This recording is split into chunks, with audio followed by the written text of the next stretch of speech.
Hello friends, welcome back to decoding UPSC. इस video में हम बात करेंगे कि अगर आपको प्रिपरेशन स्टार्ट करनी है या आप इन प्रिपरेशन है और आपको 2024 या 2025 का अटैम्प्ट देना है तो आप क्या बेसिक सोर्सेज फॉलो कर सकते हैं, और अगर आप बिगनर हैं तो आप कहाँ से स्टार्ट करें, आप कैसे स्टार्ट करें। बेसिकली इस वीडियो में हम दो सिनेरियो की बात करते हैं। एक वो जिन्हें प्रिपरेशन स्टार्ट करनी है और एक वो जिन्हें ऑलरेडी प्रिपरेशन कर रहे हैं, लाइक 1 साल या 2 साल से, बट उनका प्रीलिम्स नहीं हो रहा है। तो इनके लिए एक एडवाइस है जो ऑलरेडी इन प्रिपरेशन है कि आपके जो भी रिसोर्सेज हैं आप उन पर स्टिक रहें, आप रिसोर्सेज चेंज मत करें। बट हाँ, आप इस वीडियो को देखें और अगर आपको लगे कि ये जो रिसोर्सेज बताए गए हैं इनमें अगर आप लैग कर रहे हैं तो फिर डेफिनेटली आप ये वाले रिसोर्सेज फॉलो करें। और जिन्हें प्रिपरेशन स्टार्ट करनी है ये वीडियो उनके लिए, तो ये वीडियो पूरा देखें और समझें कि करना कैसे है। तो बेसिकली दो सिनेरियो की बात करते हैं। पहला सिनेरियो लेते हैं कि जो नॉन ह्यूमैनिटीज़ बैकग्राउंड के लोग हैं और अभी लाइक कॉलेज परस्यू कर रहे हैं।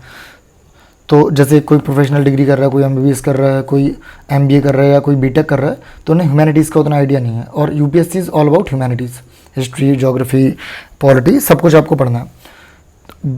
तो जो बच्चे फर्स्ट ईयर और सेकेंड ईयर में हैं और उन्होंने अभी डिसाइड नहीं किया कि यूपीएससी देना है नहीं देना, बट उनकी एक कॉल है कि मे बी यूपीएससी दे दें, तो उनके लिए सजेशन रहेगा कि वो दिन के like first year second year में हो तो आप 1 to 2 आवर्स, अगर आप लाइक श्योर नहीं हो फिर भी आप 1 to 2 आवर डेडिकेट कर सकते हैं प्रिपरेशन के लिए। अगर आपको ठीक लगे तो आप कंटिन्यू करो, अदरवाइज आप जिस स्ट्रीम में आप डिग्री ले रहे हो आप उसमें अपना फ्यूचर करियर परस्यू कर सकते हो। बाकी जो थर्ड और फोर्थ ईयर में है और जिन्होंने डिसाइड कर लिया है कि उन्हें यूपीएससी करना है, तो उनके पास दो वे हैं अभी कॉलेज में कि वो थर्ड ईयर फोर्थ ईयर है, तो या तो वो कोचिंग ज्वाइन कर सकते हैं, और अगर वो कोचिंग ज्वाइन नहीं करना चाहते हैं तो जो भी रिसोर्स बताए जा रहे हैं वो इनसे स्टार्ट कर सकते हैं। और एटलीस्ट उन्हें 4 to 5 आवर्स अ डे निकालना टाइम है। अगर वो फोर्थ ईयर में है तो डेफिनेटली उन्हें इतना टाइम निकालना पड़ेगा ताकि वो जब भी नेक्स्ट टर्म दें लाइक 2024 या 2025, तो वो एक एवरेज स्टूडेंट की तरह ना जाए, वहाँ पे एक वेल प्रिपेयर्ड एस्पिरेंट की तरह एग्जाम हॉल में जाएँ। तो आपको डेफिनेटली 4 to 5 आवर्स दिन का देना पड़ेगा। और आपको ऐसा नहीं है कि आप पूरा, जैसे कॉलेज में मेरे साथ भी कई बच्चे थे तो वो फर्स्ट ईयर से एकदम डेडिकेटेड हैं कि 8 to 10 आवर उन्हें पढ़ना है, प्लस यहाँ सैम भी कॉम्प्रो हो रहे हैं, बट वो अपना यूपीएससी में टाइम दे रहे हैं और एंड में यूपीएससी भी नहीं हुआ और यहाँ भी पूरा कॉलेज कॉम्प्रो हो गया। क्योंकि अगर आप इतना टाइम अभी से यूपीएससी में देने लगते हो तो आपको एग्जाम 4 साल बाद देना है, तो वो 4 साल तक कंसिस्टेंसी मेंटेन नहीं रहती है। प्लस आप जो कॉलेज से सीख सकते हो जैसे खुद को एक्सप्रेस करना, लीडरशिप क्वालिटी, कम्युनिकेशन स्किल, तो आप ये सब कॉम्प्रो कर लेते हो यूपीएससी के चक्कर में। तो इनको कॉम्प्रो नहीं करना है, क्योंकि यूपीएससी की जब आप जर्नी में आओगे और एक जब आप 10/10 के ऑलमोस्ट रूम में जब बंद हो जाओगे परमानेंट, तो ये चीज़ें आपको सीखने को नहीं मिलेंगी। तो अभी आप कॉलेज में हो, एक्स्ट्रा करिकुलम एक्टिविटीज़ हैं, क्विज हैं, डिबेटिंग है, आप खूब करो, खूब इनसे सीखो, यूपीएससी में काफ़ी काम आता है ये। बाकी आप डेफिनेटली 1 साल अच्छे से पढ़ो फोर्थ ईयर और आप एग्ज़ाम दो, डेफिनेटली होगा। अब हम बात कर लेते हैं उनकी जो ह्यूमैनिटीज़ में परस्यू कर रहे हैं, जैसे हिस्ट्री, ज्योग्राफी, इकोनॉमिक्स, पॉलिटी, इन सब में। तो उनके पास एक अपहरेंट होता है यूपीएससी में कि उनको हल्का फुल्का एक आइडिया रहता है सब्जेक्ट का। तो डेफिनेटली जो बच्चे ह्यूमैनिटीज़ में परस्यू कर रहे हैं तो या तो डेफिनेटली उनकी फर्स्ट चॉइस यूपीएससी होगी या फिर वो किसी गवर्नमेंट जॉब के लिए जाएंगे। तो अगर आपकी चॉइस यूपीएससी है तो आपके लिए वही एडवाइस है कि आप फर्स्ट ईयर से ही 2 से 3 आवर जो है 2 to 3 आवर्स पर डे आप यूपीएससी में इन्वेस्ट करो। बाकी आप अपना कॉलेज देखो, बाकी स्किल्स कॉलेज में सीखो। और अगर आप लास्ट ईयर कॉलेज में हैं और अभी आपने डिसाइड नहीं किया था कि क्या करना है, बट अब आप सोच रहे हो कि यूपीएससी आपको करना है, तो कोई बात नहीं, अभी 1 साल है। और 1 साल में अगर आप डेडिकेटली लाइक 5 to 6 आवर्स अगर कॉलेज के साथ आप मेंटेन कर जाओ ह्यूमैनिटीज़ में, तो आप एक अच्छे प्रिपेयर हो सकते हो कि आप जब भी अपना कंप्लीट करो ग्रेजुएशन विद इन 1 ईयर, आप प्रीलिम्स में अच्छा स्कोर कर सकते हो। तो आपके पास एक ये चॉइस है कि आपको टेंशन नहीं लेना है, सब आराम से हो जाएगा। और 4 to 5 आवर्स या 5 to 6 आवर्स आपको डेली देना है। तो अब बात कर लेते हैं बेसिक रिसोर्सेज की कि इस एग्ज़ाम में आपके लिए रिसोर्सेज क्या चाहिए। तो सबसे पहले हम बात करेंगे एंसेंट एंड मिडविल की। तो एंसेंट एंड मिडविल के लिए डेफिनेटली ओल्ड एनसीईआरटीज़ आपको रेफ़र करनी है। बट मेरा आइडिया है कि अगर आप ओल्ड एनसीईआरटी को लाइक पढ़ने की जगह अगर आप उसकी समरी सुन लें यूट्यूब पे, या आप एक रीड दे दें, एक आप रीड कर लो, तो आपको आइडिया हो जाएगा। अगर आपको आइडिया नहीं है, जैसे अगर आप नॉन ह्यूमैनिटीज़ बैकग्राउंड के हो, हिस्ट्री आपने बहुत साल से नहीं पढ़ी, 10th के बाद ऑलमोस्ट नहीं छुई है, तो आप ओल्ड एनसीईआरटी रेफ़र कर सकते हो। तो ओल्ड एनसीईआरटी से आप एक जस्ट कंप्लीट कर लो। बट मेरी रिकमेंडेशन ये रहेगी कि आप ओल्ड एनसीईआरटी को प्राइमरी नोट्स मत रखो। ऐसा नहीं है कि मैं मना कर रहा हूँ, अगर आपको करना है तो आप कर सकते हो, बट एक तमिलनाडु एक बेस्ट अल्टरनेटिव है। तमिलनाडु बोर्ड क्लास 11 दो बुक हैं इसमें, वॉल्यूम 1 एंड वॉल्यूम 2, जिसमें आपका एंसेंट एंड मिडविल दोनों कंप्लीट होता है। तो आप एनसीईआरटी से एक आइडिया ले सकते हैं, उसकी समरी सुन सकते हैं, जिससे आपको एक कॉम्प्रिहेंसिव वे में आइडिया मिल जाए। बाकी आप प्राइमरी नोट्स इनको रख सकते हैं, क्योंकि ये बहुत कम है, जस्ट है, तो आप एग्जाम टाइम रिवाइज कर सकते हैं। एनसीईआरटी आप एग्जाम के 7 दिन पहले या 10 दिन पहले रिवाइज नहीं होता है, तो आप तमिलनाडु बोर्ड पढ़ें, उनके शॉर्ट नोट्स बना लें, बाकी एनसीईआरटी से एक जिस्ट ले लें। बात करें भाई आर्ट एंड कल्चर की, तो आर्ट एंड कल्चर में 2 ऑप्शन आपके पास है, या तो आप एनसीईआरटी की 11th क्लास की आर्ट एंड कल्चर की बुक है, आप वो रेफर कर सकते हो, जिसमें मेनली आर्किटेक्चर को डील किया गया है, या फिर आप नितिन सिंघानिया सर की जो बुक है आर्ट एंड कल्चर पे, आप वो रेफर कर सकते हो। कोई भी एक सोर्स रेफर कर लो। अगर आप नितिन सिंघानिया सर पढ़ रहे हैं तो आप एनसीईआरटी का एक हल्का सा जिस्ट पढ़ लेना या समरी सुन लेना, ताकि आपको पढ़ने की आइडिया हो जाए। उसके बाद आप नितिन सिंघानिया सर की बुक को प्राइमरी सोर्स कंसिडर कर सकते हैं। बाकी डेफिनेटली सबको लगता है कि आर्ट एंड कल्चर का उतना आउटपुट नहीं है, मेंस में भी 1 क्वेश्चन आता है, कभी 2 क्वेश्चन आते हैं, पीटी में भी 1 या 2 क्वेश्चन आते हैं। तो नितिन सिंघानिया सर की बुक बहुत लेंदी है, बल्कि है, तो उतना फिर लास्ट टाइम पे रिवीजन नहीं होता, उतना कैसे कर सकते हैं। तो मेरी भी कई फ्रेंड्स हैं, उन्हें भी ये दिक्कत है, तो मैंने कुछ नोट्स बनाया, शॉर्ट नोट्स, जिन्हें मैं एग्ज़ाम के पहले 2 से 3 घंटे में रिवाइज़ कर लेता हूँ। तो मैं उन नोट्स को कंसोलिडेट करने की कोशिश कर रहा हूँ, ताकि मैं उन नोट्स को आप तक पहुँचा पाऊँ। तो अगर आर्ट एंड कल्चर का बेसिक क्वेश्चन आ रहा है, तो मोस्ट ऑफ द बच्चे क्या कर रहे हैं, ऑलमोस्ट 90% वो एग्जाम में छोड़ के आ रहे हैं। बट अगर वो बेसिक क्वेश्चन आ रहा है और आपने कर लिया, वो उसमें बहुत ज़्यादा मेहनत भी नहीं करनी है, मैक्सिमम आपका 2 to 3 आवर्स में आपका रिवाइज होगा, इसकी गारंटी मेरी है। 20-80 रेशियो को मैं हमेशा से फॉलो करता हूँ कि 20% सोर्सेज से कैसे 80% आउटपुट जनरेट करना है। तो अगर वो कंसोलिडेट हो जाता है तो मैं उनको कंप्लीट करने की कोशिश करूँगा। बाकी मैं गारंटी नहीं लेता हूँ, अगर टाइम परमिट होगा तो डेफिनेटली मैं उन नोट्स को आपके साथ शेयर कर दूँगा, और यूट्यूब पे उसके कुछ वीडियोज़ भी लाऊँगा, ताकि आपको ईजिली समझ में आ जाए चीज़ें। अब बात करते हैं मॉडर्न इंडिया की। तो आप मे भी किसी कोचिंग में होंगे, आप किसी कोचिंग के नोट्स पढ़ रहे होंगे, और कोचिंग वाले बोल रहे होंगे कि स्पेक्ट्रम के लिए मत जाना, नोट सफिशिएंट, स्पेक्ट्रम बहुत बल्कि ये है। बट मैं आपको सजेस्ट करूँगा कि आप स्पेक्ट्रम पढ़ो। स्पेक्ट्रम में आपकी प्रीलिम्स में भी काम आएगी, आपकी मेंस में भी काम आएगी। तो बस थोड़ा सा पर्सपेक्टिव बदल जाता है पढ़ने का, बट हाँ डेफिनेटली स्पेक्ट्रम आपको हेल्प करेगी।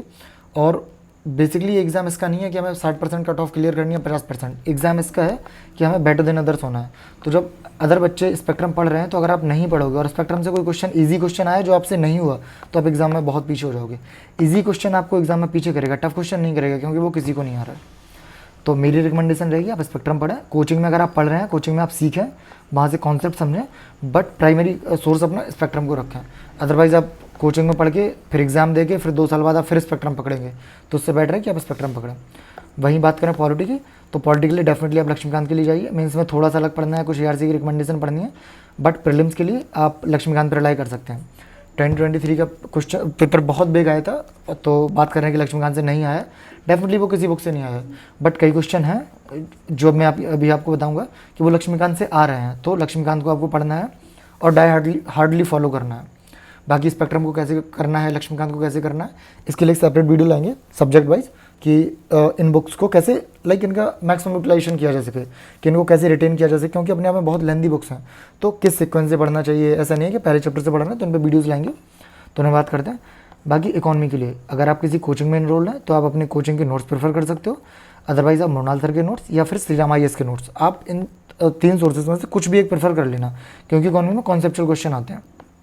तो अगर आप समझे रहोगे कि रुपी एप्रिसिएशन कैसे होता है, डेप्रिसिएशन कैसे होता है, डिवैल्यूएशन क्या है, और जैसे इन्फ्लेशन कैसे कैसे इम्पैक्ट करता है, इम्पोर्टेंट इन्फ्लेशन क्या है, तो जैसे इन्फ्लेशन एक इम्पोर्टेंट चैप्टर है, तो अगर आप कॉन्सेप्ट समझे रहोगे तो आप इकॉनमी को डील कर लोगे। बाकी जो फैक्चुअल आएगा वो आपका करंट से हो जाएगा। तो इकॉनमी के लिए आप कॉन्सेप्ट बहुत अच्छे से समझना, या आप मृणाल सर की क्लास कर लो, श्री राम IAS के नोट्स पढ़ लो आप, और जहाँ समझना है वहाँ आप यूट्यूब या गूगल की हेल्प कर ले सकते हो। बात करें ज्योग्राफी की, तो ज्योग्राफी में आपको NCERTs पढ़नी है क्लास 11th की, बेसिकली 12th की भी पढ़नी है, बट 12th की human geography and economic geography वो आपके मेंस में काम आती है। प्रीलिम्स के लिए आपको क्लास 11th की ज्योग्राफी पढ़नी है, जिसमें आपकी 2 बुक हैं, फंडामेंटल ऑफ फिजिकल ज्योग्राफी और इंडिया। तो ये दोनों बुक आपको पढ़नी है, बट अगर उनमें कोई भी कॉन्सेप्ट नहीं समझ आ रहा है आपको, तो आप यूट्यूब की हेल्प लो, और यूट्यूब पे अगर आप मृणाल पटेल ज्योग्राफी डालेंगे तो आपको रजना तिल मैम के वीडियोस मिल जाएंगे, अराउंड 103 और समथिंग ऐसे कुछ इनका पूरा वीडियो क्लासेस का वो है। तो आप NCERT के साथ इसको प्रेफर कर सकते हो, तो आपको बहुत अच्छा जस्ट हो जाएगा। बाकी अब पढ़ना आपको NCERT है। मैपिंग के लिए आप ओरिएंट ब्लैक स्वान या एटलस ऑक्सफोर्ड का कोई भी प्रेफर कर सकते हो, मैं ओरिएंट ब्लैक स्वान पढ़ता हूँ। और NCERT में एक चैप्टर मिलेगा आपको क्लाइमेट करके, तो अगर आपको उसको यहाँ से रेफर नहीं करना है तो आप GC लोंग जा सकते हो। GC लोंग में थोड़ा सा और कॉम्प्रिहेंसिव है, तो आप एक रीड GC लोंग का भी कर सकते हो केवल क्लाइमेट के लिए। बाकी आप GC लोंग ना पढ़ें, और अगर आपको पढ़ना हो तो आप एक बार रीड ले सकते हैं, जैसे रॉक सॉक्स GC लोंग में काफ़ी अच्छे से बता रखी हैं। जो एनसीईआरटी में नहीं है। तो बाकी आप क्लाइमेट के लिए जीसी लॉन्ग रेफर कर सकते हैं। अब बात करें environment and science and tech की, तो एनवायरमेंट और साइंस एंड टेक का के लिए कोई एक बेसिक सोर्स नहीं है कि आप लाइक कि कोई बुक हो, जैसे स्पेक्ट्रम है, पॉलिटी है, पॉलिटी के लिए लक्ष्मीकांत है, वैसे ही environment and science and tech के नहीं है। तो बेसिक आपको सबसे पहले करंट अफेयर पढ़ना है। करंट अफेयर में ही कोई ऐसा टॉपिक हो जिसका स्टैटिक रेफरेंस हो, उसके लिए आप यूट्यूब की हेल्प लो, गूगल की हेल्प लो और खुद के नोट्स बनाओ, सबसे बेटर ये है। बाकी आप एनवायरमेंट के लिए शंकर आईएएस भी रेफर कर सकते हो, बट शंकर आईएएस काफ़ी बल्कि बुक है, तो इसके लिए भी स्ट्रेटजी का वीडियो लेके आएंगे कि शंकर आईएएस को कैसे पढ़ें और कितना पढ़ें। और believe me, Shankar IAS almost 4 से 5 दिन में आपकी कंप्लीट हो जाएगी, क्योंकि इसमें सारे चैप्टर नहीं पढ़ने हैं। इसमें कौन से चैप्टर पढ़ने हैं ये आपको पता चलेगा जब आप पीवाईक्यू एनालाइज करोगे। और मैंने पढ़ रखा है, कर रखा है, और हर साल ऑलमोस्ट अगर एनवायरमेंट से क्वेश्चन आता है तो उन्हीं कुछ टॉपिक्स आता है, बाहर नहीं जाता है। तो डेफिनेटली इस पर बात करेंगे कि कौन कौन से पढ़ने हैं। बाकी अगर आप शंकर आईएएस छोड़ना चाहते हैं तो आप करंट अफेयर प्लस यूट्यूब से बेसिक के नोट्स बना लें, फिर चाहे वो शंकर से पढ़ें या अपने खुद के नोट्स बना लें, वो ज़्यादा बेटर है। और यही काम आपको साइंस एंड टेक के लिए करना है कि अपना करंट जो भी मैगजीन से पढ़ना है प्लस उनकी जो भी थ्योरी स्टैटिकल पोर्सन है। जैसे बात करें, सपोज करो कोविड-19 में खूब बात हुई करंट अफेयर में, बट क्वेश्चन आया 2022 में क्वेश्चन आया था कि इनमें से कौन सा जो है वो उसे आर्टिफिशियल मीडियम में रिप्रोड्यूस नहीं किया जा सकता है। ऑप्शन थे बैक्टीरिया, फंगाई एंड वायरस। तो आपने कोविड-19 तो खूब पढ़ा है, बट अगर आपको वायरस का स्टैटिक पोर्शन पता होता तो आपको पता होता कि वायरस लिविंग बीइंग और नॉन लिविंग बीइंग के बीच की बॉर्डर लाइन है, वो बिना किसी होस्ट के रिप्लिकेट नहीं होता है। तो डेफिनेटली उसके पास अपनी कोई मैकेनिज्म नहीं है, सेलुलर मैकेनिज्म नहीं है, तो वो रिप्लिकेट नहीं हो सकता है, तो उसे लैब में नहीं बनाया जा सकता है। तो डेफिनेटली उसका बैक्टीरिया और फंगाई आंसर कर लेते हैं आप। तो हमें ऐसे पढ़ना है। अब अगर आपको नहीं पता है तो आप यूट्यूब से इसकी हेल्प लेकर अपने खुद के नोट्स बना लें, क्योंकि कोई ऐसी बुक नहीं है, और जो बुक है वो बहुत लेंदी है और उनको पढ़ के बहुत ज़्यादा एप्लीकेशन पार्ट उनका एप्लीकेबल होता नहीं है, तो एग्जाम में फ़ायदा नहीं होता है। तो सबसे बेटर है आप खुद के नोट्स बनाएं। बाकी साइंस एंड टेक, एनवायरमेंट और आर्ट एंड कल्चर, इनके जो भी conceptual video, art and culture के लिए तो कोशिश करेंगे कि एक पूरा लाइक क्लास सीरीज बनाए 8-10 वीडियो की, जिसमें आपका पूरा आर्ट एंड कल्चर कवर करवाया जाएगा। Environment and science and tech के लिए जो भी कॉन्सेप्चुअल हैं, जैसे वायरस है, बैक्टीरिया है, या नैनोटेक का क्या कॉन्सेप्ट है, बेसिकली बायोटेक से काफ़ी क्वेश्चन आते हैं, तो इनके अलग अलग क्या कॉन्सेप्ट हैं, बायोटेक क्या है, इन पर 5-5-10 मिनट के कॉन्सेप्चुअल वीडियो बनाने की कोशिश की जाएगी। अगर टाइम परमिट रहा तो आप लोग वहाँ से भी रेफर कर सकते हो, इसी चैनल पर डिकोडिंग यूपीएससी पर। और ऐसे ही आपको साइंस एंड टेक कंप्लीट करना है। तो ये तो बेसिकली सोर्सेज रहे सारे जो आपको फॉलो करने हैं, बट आपको कैसे करना है उसकी बात करते हैं। What you suppose to do. सबसे पहले आप कोई भी सोर्स, सपोज करो आपको पॉलिटी पढ़नी है, आपने लक्ष्मीकांत की बुक उठाई, डेफिनेटली पहली रीडिंग में आपको टाइम लगेगा। आपको सिर्फ लक्ष्मीकांत की पहली रीडिंग करनी है, आपको केवल समझना है, आपको ना अंडरलाइन करना है, आपको ना ऐसा है कि आपने एक लाइन पढ़ी फिर उसे 4 बार रट रहे हो, कुछ नहीं करना है। केवल आपको पहली रीडिंग में केवल बुक रीड करना है, बिना पेन चलाए। बेसिकली आपको जहाँ भी समझ नहीं आ रहा है, आप वहाँ यूट्यूब की हेल्प लो, गूगल की हेल्प लो। अगर आपने कोचिंग नहीं कर रखी है, डेफिनेटली अब उतनी दिक्कत होती भी नहीं है, सोर्सेज काफ़ी हैं, और यूट्यूब गूगल पे आपको मिल जाएगा जो भी कॉन्सेप्ट समझ में नहीं आ रहा। सपोज करो आपको प्रेसिडेंट इलेक्शन समझ नहीं आ रहा, आप पढ़ रहे हो, आप यूट्यूब पे एक बार देख लो, ज़्यादा वो आप उसके शॉर्ट नोट्स बना लो, तो आपको एक बार अच्छे समझ आ जाएगा। तो फर्स्ट रीडिंग में आपको बिल्कुल अंडरलाइन नहीं करनी है, बस एक बार गो थ्रू कर लेना है। उसके बाद सेकेंड रीडिंग जब आप करेंगे सेम बुक की, तो आपको कुछ पॉइंट रिमेंबर करने हैं जो बहुत ज़्यादा इंपॉर्टेंट है। अदरवाइज़ ऐसा नहीं कि आप हर कुछ रट रहे हो, प्लीज़ ट्राई मत करना, नहीं होगा, आप फ्रस्ट्रेट हो जाओगे। एक बुक आपकी 6 महीने चलेगी और 6 महीने बाद भी आपको कुछ याद मत नहीं रहेगा, तो ये मत करना। प्लस जब आप थर्ड रीडिंग करेंगे तब आप अंडरलाइन करना। अगर आप फर्स्ट रीडिंग और सेकंड रीडिंग में अंडरलाइन करने जाएंगे, आप विश्वास मानो पूरी बुक अपनी रेड या जिस भी पेन से करोगे आप कर लोगे, क्योंकि आपको नहीं पता रहेगा कि हमें क्या अंडरलाइन करना है, क्या छोड़ना है। तो आप थर्ड रीडिंग में अंडरलाइन करो। अब एक कैच यहाँ पर ये है कि जब आप फर्स्ट रीड कर लो, फर्स्ट रीडिंग जब आप कंप्लीट कर लो, तो आप सेकंड रीडिंग के लिए मत जाओ, उसके पहले आप पीवाईक्यू देखो सब्जेक्ट के। सपोज करो आपने पॉलिटी पढ़ी, आप पॉलिटी में पीवाईक्यू देखो, अगर सब्जेक्ट वाइज मिल जाए, टॉपिक वाइज मिल जाए, जैसे भी आप पीवाईक्यू देखो, आप एनालाइज करोगे। अगर आप मिनिमम 5 साल के पीवाईक्यू देखोगे तो आपको पता रहेगा कि पॉलिटी में फंडामेंटल राइट है, फंडामेंटल ड्यूटी है, डीपीएसपी है, पार्लियामेंट में आपका प्रेसिडेंट हो गया, बेसिकली सेंट्रल गवर्नमेंट में प्रेसिडेंट हो गया, बिल्स हो गए, मैन्युअल फाइनेंस बिल है, इनसे लगातार क्वेश्चन आ रहे हैं। तो आप जब भी बुक पढ़ोगे, जब आप सेकंड रीडिंग करोगे, तो डेफिनेटली जब ये चैप्टर आएंगे तो आपका ऑटोमेटिक ध्यान उन पर चला जाएगा, तो आपको पता रहेगा कि ये ज़्यादा इंपॉर्टेंट है, तो आप उस लिहाज से पढ़ोगे। अदरवाइज अगर आप सेम वे में पूर्ण लक्ष्मीकांत को पढ़ोगे तो 700-800 पेज है, आप कभी याद नहीं कर पाओगे। ठीक है, ऐसे ही आपको कॉन्स्टिट्यूशनल, नॉन कॉन्स्टिट्यूशनल बॉडीज में कौन इंपॉर्टेंट है कौन नहीं है, तो आपको पूरा आइडिया लग जाएगा। तो आप पहले फर्स्ट रीडिंग करेंगे, फिर आप पीवाईक्यू के लिए जाएंगे, फिर आप सेकंड और थर्ड रीडिंग के लिए जाएंगे। और पीवाईक्यू के लिए आप दशा पब्लिकेशन की जो बुक आती है आप उसको प्रेफर कर सकते हैं। बाकी या जो भी आपको उपहार या उपकार की बुक आती है, अरिहंत की आती है, आप जो भी प्रेफर करना चाहें वो कर सकते हैं। अब जैसे PYQ की इंपॉर्टेंस बताते हैं आपको। जैसे 2023 का पेपर जो है वो बहुत बेग था, हर कोई कह रहा है डेफिनेटली। 2023 में मेरे जीएस में 100+ स्कोर है। तो ये कैसे किया, मैंने इस पूरे पेपर का सॉल्यूशन के साथ एनालाइज कर डाल रखा है इसी चैनल पे, और लिंक मैं डिस्क्रिप्शन में डाल दूंगा, तो आप एक बार जाके देख सकते हैं। जैसे इसी अगर हम 2023 के पेपर की बात करें, ये क्वेश्चन आया है। डेफिनेटली ऑप्शंस जो है उन्होंने क्वेश्चन टफ बनाए हैं, बट ऐसा नहीं है कि यूपीएससी ने कुछ अलग से पूछ लिया जीएस में। थीम्स वही हैं, टॉपिक्स वही हैं। जैसे अगर हम हिस्ट्री की बात करें, डायनेस्टी से 6 to 8 सेंचुरी की डायनेस्टी वो ऑलरेडी पूछ चुके हैं। 3rd to 6th सेंचुरी की डायनेस्टी टाइमलाइन ऑलरेडी पूछ चुके हैं। इसमें उन्होंने ये जो आपका गढ़वाल है, ये आपका ऑरिजिन ऑफ राजपूत है अराउंड 10th सेंचुरी, और बाकी ये तीनों आपके 12 to 13th सेंचुरी। तो ये टाइमलाइन है। वैसे अगर आपको बेसिक टाइमलाइन का आइडिया होगा कौन कब होगा, तो आप ये क्वेश्चन ईजिली कर लेते। इसमें 8th सेंचुरी का पूछा था, जिनमें से कोई नहीं है। तो सेम थीम रिपीट है, बट ऑप्शन चेंज किया है। तो जब आप ये PYQ कर रखे होगे तो आपको पता रहेगा कि हिस्ट्री आपने बुक से तो पढ़ ली, बट हमें उनसे कैसे नोट्स बनाने हैं, शॉर्ट नोट्स कैसे बनाने हैं, टाइमलाइन बनानी है या नहीं बनानी है, कौन से एरियाज पर फोकस करना है। संगम पोयम, जैनिज्म, बुद्धिज्म, हर साल क्वेश्चन आते हैं इनसे। तो जब आप PYQ जब आप पढ़े रहोगे तो आपको पूरा आइडिया रहेगा कि हमें कौन से टॉपिक पर फोकस करना है, कौन से पे नहीं करना है, कौन से चैप्टर में ज़्यादा डीप पढ़ना है। जैसे बुद्धिज्म है, जैनिज्म है, ये विजयनगर, सारी 2023 के क्वेश्चन है।